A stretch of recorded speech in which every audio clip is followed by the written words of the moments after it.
One important key to success is self confidence. An important key to self confidence is preparation.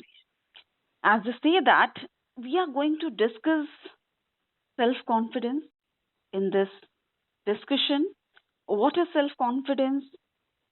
Is it equal to happiness? Um, and how to project yourself confidently, how to speak confidently, and what what is self motivational talk. To discuss all this, I have a very special guest with me. I have Meenu Arora, who is a counseling psychologist. A very warm welcome to you, Meenu Arora, to our show.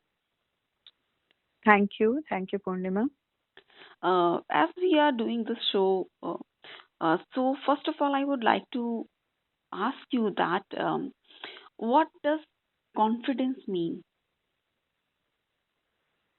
See, as far as confidence means, it's a kind of um, attitude, attitude towards life, attitude towards your own self, attitude about your own skills and abilities, whether you trust yourself, whether you feel that you have a control in your life. The moment you feel you have a control over your life, you know that what are your strengths and weaknesses, you start perceiving yourself in a positive way, and that is the self confidence.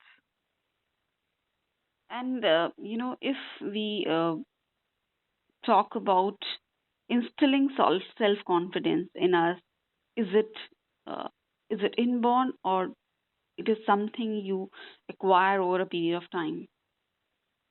See, no child is born with self confidence, and in fact no child is born with the concept of self also. So, as the child grows up and as he starts interacting with people, as he starts getting feedback from the parents, from teachers, as he has his own experiences, that whether whenever he took up a task, whether he was able to achieve the success in that or not, those small things, small experiences instill confidence in the child.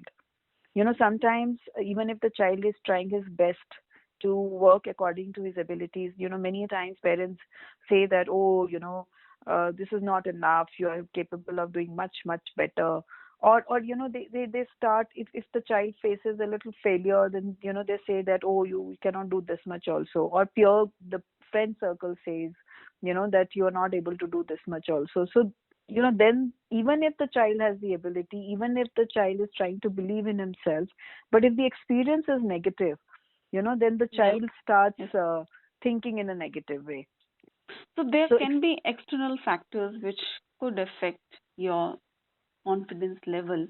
So whenever there is situation like this, so how one should motivate himself or herself, and what self motivational talk you would suggest to people in this situation, in such a situation?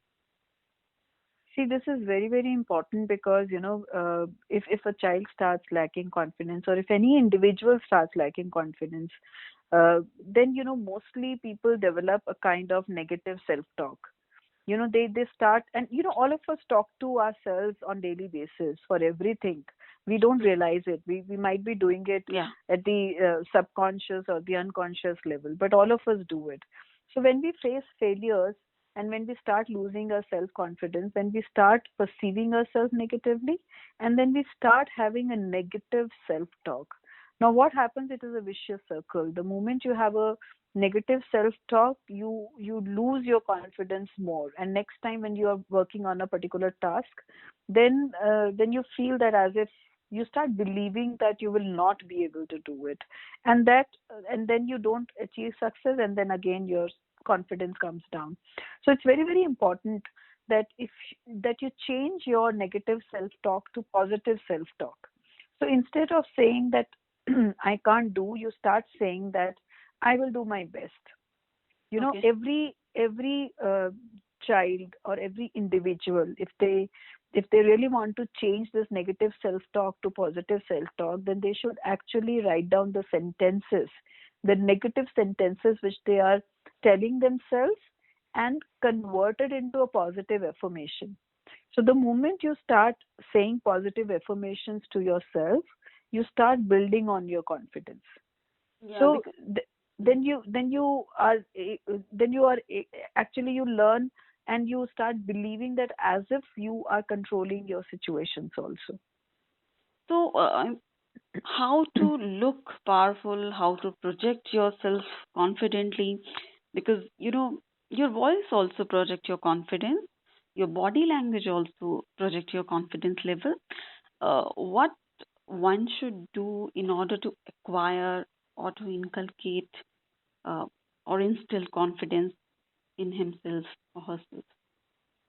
See, first of all, it's very important to accept your own self. So if you're able to accept your strengths and weaknesses, you and you're confident about it, that it's okay. It's not important to be perfect, and it's not necessary to be perfect to be self confident. So you can be self confident along with your strengths and weaknesses. So if you start accepting yourself the way you are, you gain confidence first of all. Secondly, yes, as you rightly said, your verbal language and your body language speaks a lot about your self confidence. So the way you are talking, whether you are emphasizing on every word what you're speaking, or you are not very confident about even the words which you are speaking. So, if you're confident about your thoughts, if you're confident about your strengths and weaknesses, they will automatically be the pitch of voice, your tone of voice will automatically reflect a confidence level, because you are confident about your own belief system, right?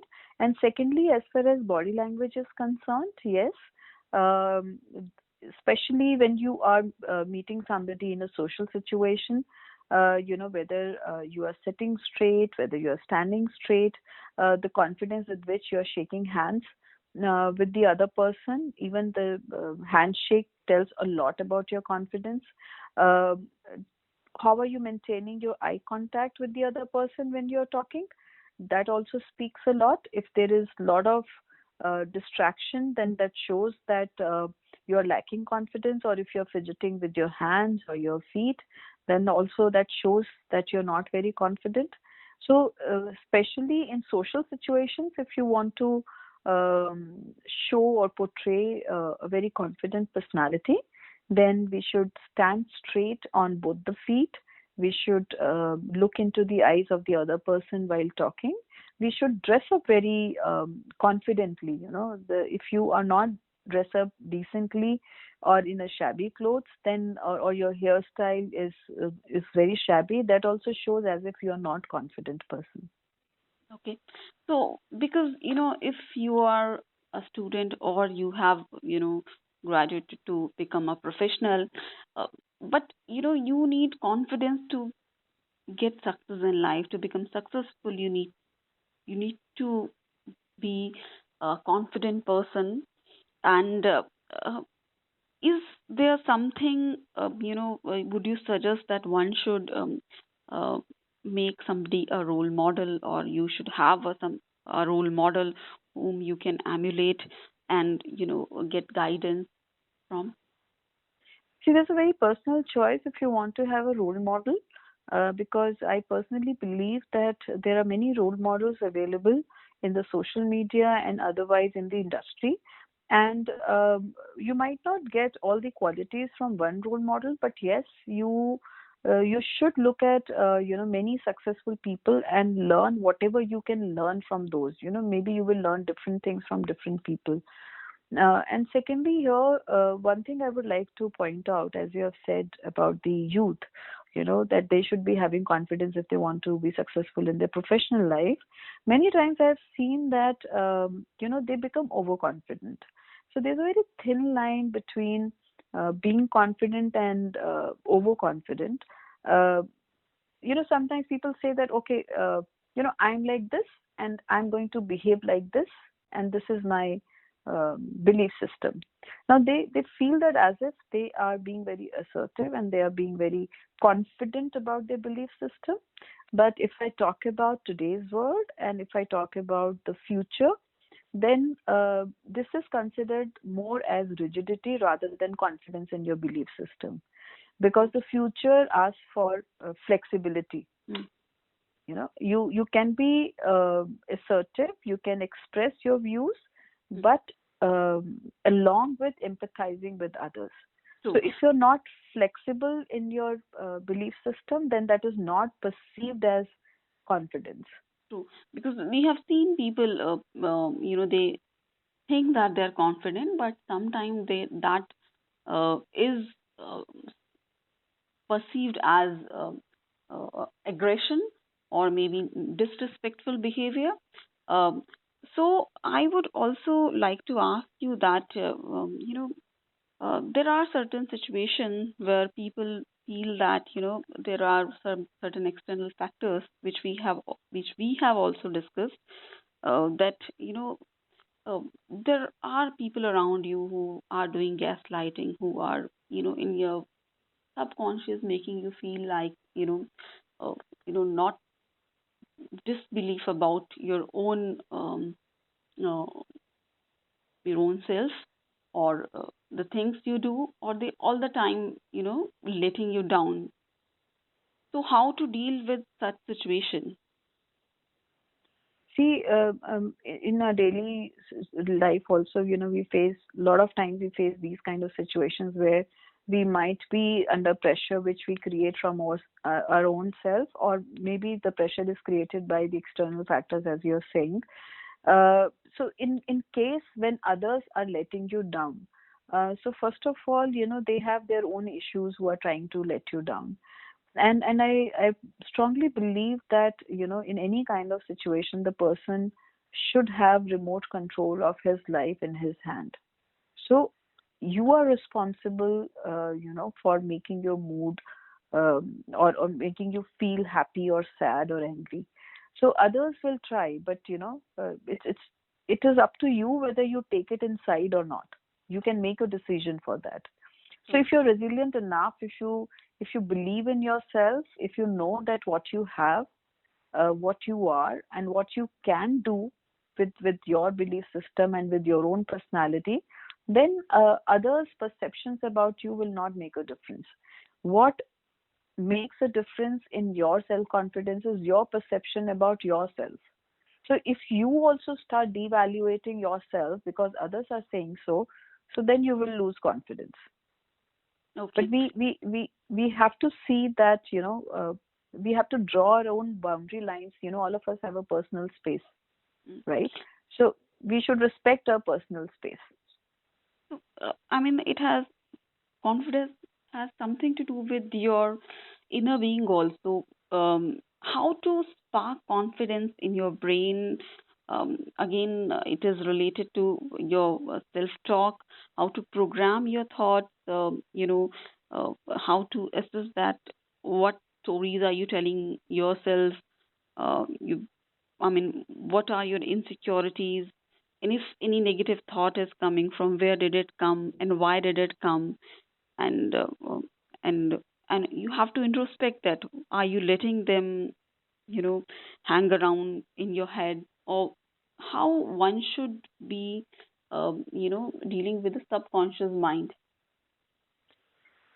See, the very fact that subconscious plays a very important role, um, that is a message for us that we should try to control our subconscious mind.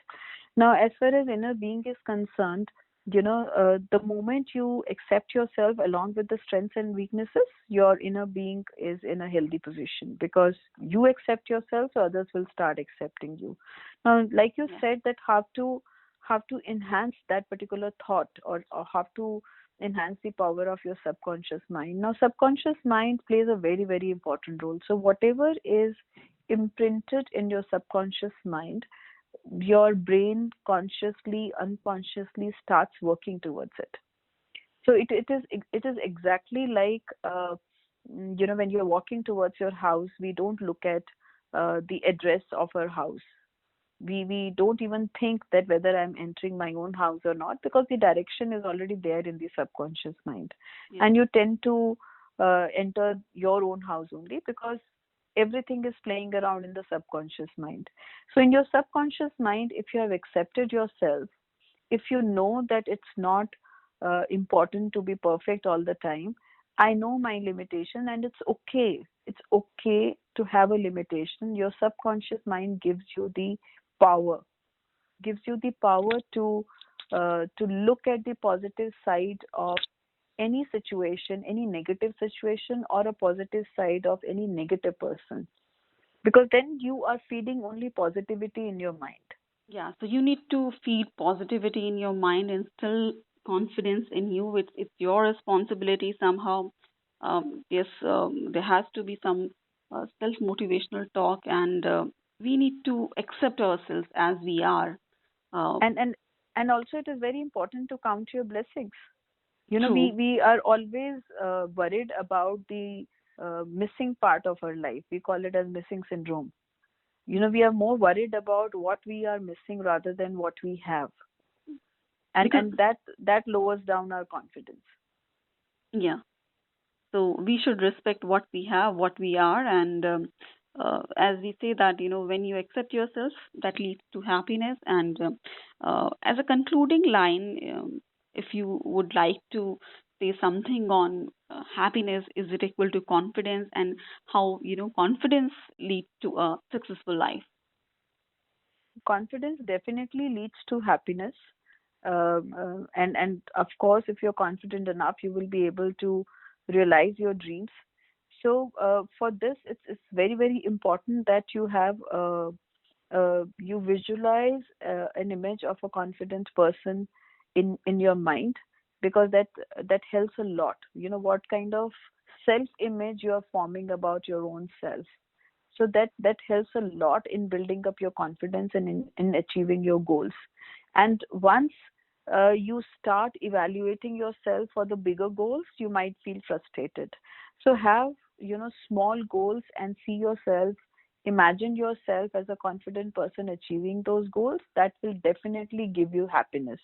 And once it gives you happiness, you're more motivated to work further to achieve your final goal. So again, then it starts working in a vicious circle, and then you create that positive aura around you. Okay. Thank you so much, Meenu Arora, counseling psychologist, for talking to us and sharing your views for our listeners about confidence, how one can gain confidence, and how can it is helpful for students also for the professionals, as you suggested that visualize your confident image in your heart, because that leads to your subconscious mind time and again if you do it. And small goals one should set, and then once you achieve those small goals, you can probably achieve the bigger goals too. Yes, yes. So, so thank you so much for talking to Thank SQ you. Radio and sharing your views. It's been a pleasure talking to you. Thank you. Thank you. Thank you.